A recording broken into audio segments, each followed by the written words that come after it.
कथा कहती है कि आपने जिसको अपना गुरु बनाया है, जिसे आप अपना गुरु मानते हैं, उसके भीतर कोई दोष न देखिए। वो चाहे भले अनपढ़ हो, उसे कुछ नहीं आता हो, लेकिन फिर भी आपकी निष्ठा, आपका विश्वास ही आपकी मनोकामनाओं की पूर्ति कराएगा। गुरु की सेवा होनी चाहिए, गुरु का सम्मान होना चाहिए। गुरु को क्या कहा, कोई भगवान की तुलना नहीं दी गई। कहा गया गुरुर ब्रह्मा, किसी ने कहा ब्रह्मा जी हैं, कहा नहीं।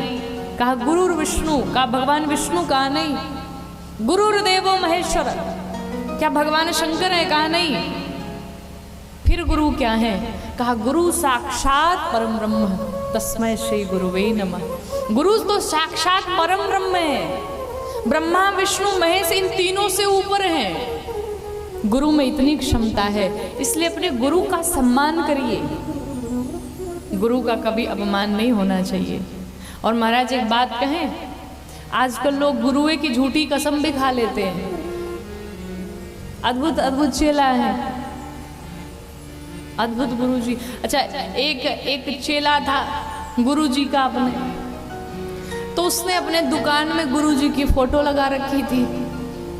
तो उसके एक मित्र ने पूछा, कहा भाई ये बताओ, गुरु जी की फोटो मंदिर में होनी चाहिए, घर में होनी चाहिए, ये बताओ तुम दुकान में क्यों लगा रखे हो? उसने कहा बताओ। कहा बताओ। कहा जब ग्राहक आते हैं ना, तो 100 की किताब रहती है, तो मैं 150 बोलता हूँ तो ग्राहक मानते नहीं हमारी बात को, और मैं थक गया हूँ और झूठ तो बोलना ही पड़ता है अगर दुकान चलानी है तो। कहा फिर? कहा इसलिए मैंने गुरु जी की फोटो लगा रखी है। कहा इससे क्या लाभ होगा?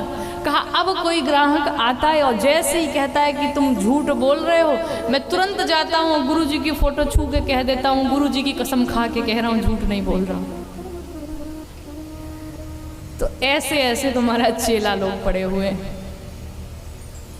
लेकिन हाथ जोड़ करके निवेदन है, भूल से जीवन में किसी की कसम खा लीजिएगा।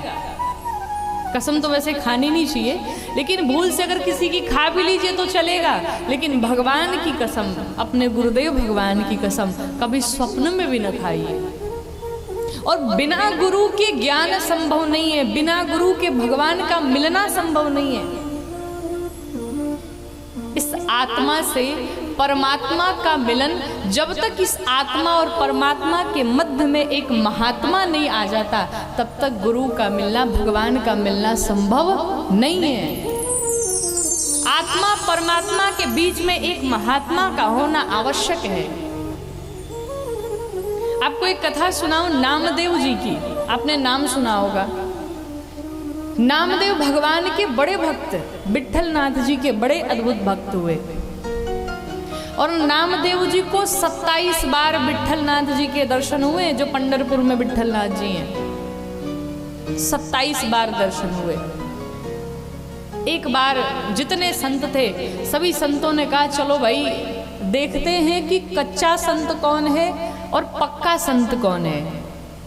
तो जितने साधु महात्मा थे सबको बुलाया गया। उसी में एक बड़े अच्छे साधक थे जिनका नाम है ज्ञानेश्वर दास। उनकी एक बहन थी, वो भी भगवान की अद्भुत भक्त, भगवान की बड़ी प्रेमी। दोनों भाई बहन बड़ा भगवान से प्रेम करते। अब ये बैठक कहाँ हुई? गोरा कुम्हार के घर पे। सारे साधु संत आए, महात्मा आए। तो जो कुम्हार जब घड़े बनाते हैं ना, तो अंदर हाथ लगाए रहते हैं और ऊपर से उसे क्या बोलते हैं? थापी बोलते हैं। थापी देते रहते, उसे सही करते हैं घड़े को या किसी भी बर्तन को। तो ज्ञानेश्वर दास जी की बहन ने उस थापी को हाथ में लिया और जितने संत महात्मा आए थे सबके पीठ पे एक एक थापी देती जाए, सबको पक्का संत बोलती जाए। नामदेव जी बैठे थे, नामदेव जी के पीठ पे जैसे ही थापी लगी, नामदेव जी भड़क के खड़े हो गए। अरे मुझे 27 बार दर्शन हुए भगवान के और तुम मुझे कच्चा संत समझती हो? पूरी दुनिया आज मुझे जान रही है, 27 बार दर्शन होना भगवान के, ये छोटी बात है क्या? ज्ञानेश्वर दास जी की बहन ने कहा भैया कच्चा संत तो यही है, बाकी सब तो पके हुए हैं।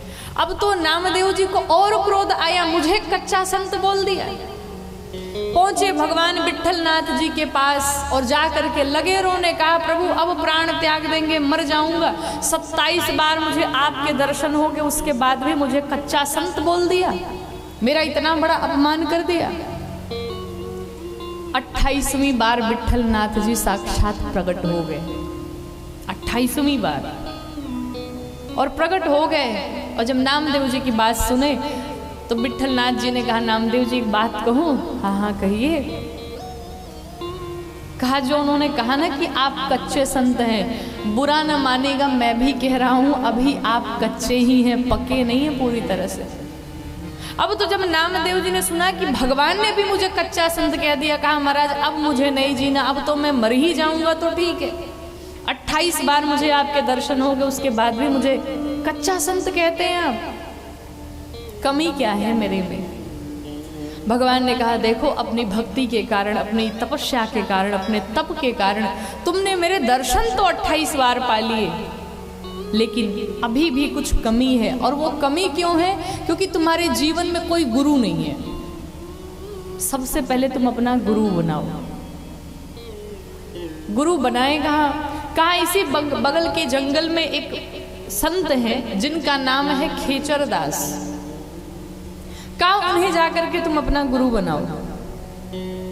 नामदेव जी गए जंगल में, और जंगल में जाकर के जब देखा तो खेचर दास जी सो रहे थे हाथ लगा करके, और पांव उनके कहाँ थे? उनके पांव भगवान शंकर के ऊपर रखे हुए थे। अब जब नामदेव जी ने देखा, कहा भगवान भी अद्भुत लीला करते हैं, बताओ भगवान शंकर के ऊपर अपना पांव रख करके ये आदमी सो रहा है और कहते इसे ही गुरु बना लो तुम, ये कैसा गुरु है? खेचरदास जी ने कहा सुनो नामदेव, अरे ये तो मेरा नाम भी जानते हैं। कहा आप मुझे जानते हैं? कहा सब जानता हूं, तुम्हें विट्ठलनाथ जी ने भेजा है ना? हाँ भेजा है। नामदेव जी को पास में बुलाया और नामदेव जी से बात करने लगे। नामदेव जी ने पूछा, कहा महाराज एक बात समझ में नहीं आई, आप इतने बड़े संत हैं और आप भगवान शिव जी के ऊपर अपने पांव रख करके सो रहे हैं, ये कैसे भक्त हैं आप? मैं तो पहली बार देख रहा हूं। तो नामदेव जी की बातें सुन करके खेचरदास जी मुस्कुराने लगे कि एक काम करो, मेरा पांव उठा करके दूसरे जगह रख दो। अब जैसे नामदेव जी ने पांव उठा करके दूसरी जगह रखा, वहां भी शिवलिंग प्रकट हो गया, उसके ऊपर ही पांव फिर पड़ गए।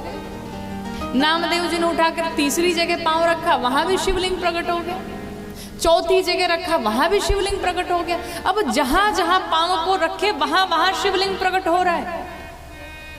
नामदेव जी ने कहा सरकार मुझे ये बात समझ में नहीं आई।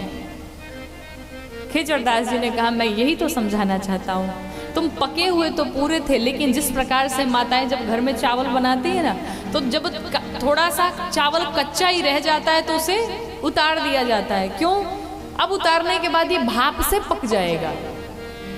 उसी प्रकार से 90% तो आप पके हुए, 10% ही पकना बाकी है।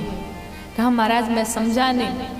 कहा आप जानते हैं, आप ये सोचते हैं कि विट्ठलनाथ जी सिर्फ मंदिर में मिलेंगे, और यही आपकी भूल है। विट्ठलनाथ जी को कण कण में देखो, भगवान कहाँ नहीं है।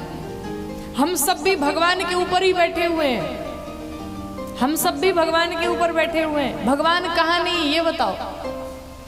नामदेव जी को ज्ञान मिला गुरु से, खेचरदास जी को अपना गुरु मान लिया और तभी से वहीं पर वास करने लगे। और वही नामदेव जी को एक दिन जब भोजन कर रहे थे, भोजन करते समय रोटी लेके थाली में बैठे, अचानक से सामने से कुत्ता आया और कुत्ता रोटी लेके भग गया। और जैसे रोटी लेके भगा, नामदेव जी पीछे घी का कटोरा लेके भग गए। क्यों? हे नाथ, अरे सूखी रोटी न खाओ, गले से नीचे नहीं उतरेगी, जरा रोटी में घी तो लगा लो। नामदेव जी घी लेके दौड़ पड़े, और जैसे ही ये भाव विट्ठलनाथ जी ने देखा, कुत्ते में से भगवान प्रकट हो गए। बोले विट्ठलनाथ भगवान की। कुत्ते में से भगवान प्रकट हो गए महाराज। कहने का अर्थ है कि हर जीव में, हर प्राणी में भगवान का दर्शन करिए। ऐसा नहीं कि मंदिर में भगवान खड़े तो सिर्फ मंदिर में ही जा करके पूजा करेंगे। वो पूजा करने से ज़्यादा बेहतर है लोगों की सेवा करिए, किसी दीन दुखियारी की सेवा करिए। ये ठंड चल रही है, अगर आपके पास नहीं 1000 हो सकते हैं, एक ही 2 के अगर आप लायक हैं तो जिसको ठंड लग रही है उसकी सहायता करिए। जिस योग्य भगवान ने आपको बनाया है वो कार्य करिए। जिस प्रकार से आप कर सकते हैं सबका सहयोग करिए। नर सेवा ही नारायण की सेवा है। लोगों की सेवा करिए, कण कण में, हर जीव में, हर जंतु में भगवान का दर्शन करिए, भगवान आपको प्राप्त हो जाएंगे।